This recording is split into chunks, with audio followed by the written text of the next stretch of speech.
রুই মাছ আনলেই আমি রুই মাছের পেটিগুলো আলাদা করে বাছিয়ে রাখি।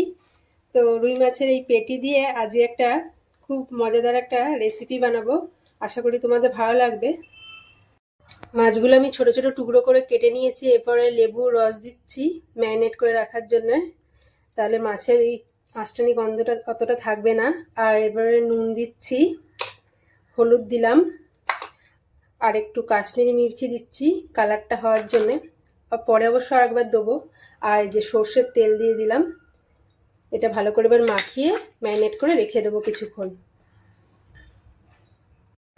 এরপর পোস্ত আর এই যে সাদা সর্ষে আর কাঁচা লঙ্কাটা বেটে নেবো। পোস্তটা সামান্য একটু বেশি আছে। পেঁয়াজ আর টমেটো কুচিয়ে নিয়েছি। এবার রান্নাটা শুরু করব। কড়াইয়ে তেল দিয়ে দিয়েছি, তেলটা গরম হয়ে গেছে। এবার পেঁয়াজগুলো দিয়ে দিচ্ছি। পেঁয়াজটা সামান্য ভেজে নেব। পেঁয়াজটা একটু ভাজা ভাজা হয়ে এসছে। এবার টমেটোটাও ভেজে নেবো একটুখানি। টমেটোটা একটু ভাজা ভাজা হয়ে গেছে। এরপর একটু নুন দিয়ে দিচ্ছি। আমি কিন্তু ম্যারিনেট করার সময় মাছেও কিন্তু নুন দিয়েছি, বুঝে একটু দেবেন। আর এটা কাশ্মীরি মির্চি দিচ্ছি রং হওয়ার জন্যে। আর এই যে হলুদ দিলাম। আর টক ঝাল মিষ্টিটা ব্যালেন্স হওয়ার জন্য সামান্য একটু চিনি দিলাম।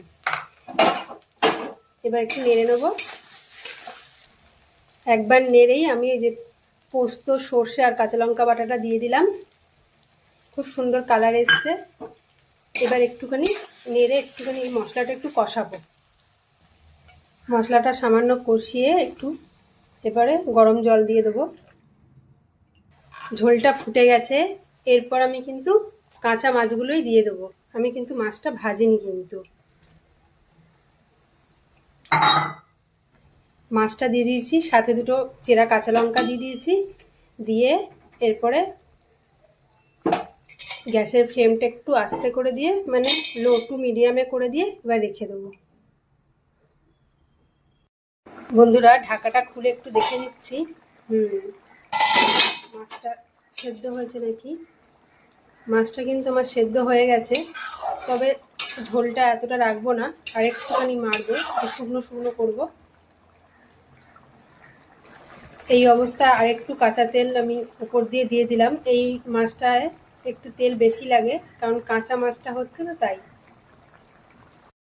বন্ধুরা ঝোলটা শুকিয়ে গেছে অনেকটা, আর তেলও দেখো ছাড়তে শুরু করেছে। তো এই অবস্থায় আমি গ্যাসের ফ্লেমটা বন্ধ করে দিচ্ছি। মাছের পরিমাণ অনুযায়ী মশলাপাতি আপনারা দেবেন। তো এইভাবে একবার বানিয়ে দেখবেন, খুব সুন্দর হয় খেতে। এই দিয়েই পুরো ভাত খাওয়া হয়ে যাবে। তো রেসিপিটি কেমন লাগলো অবশ্যই কমেন্টে জানাবেন।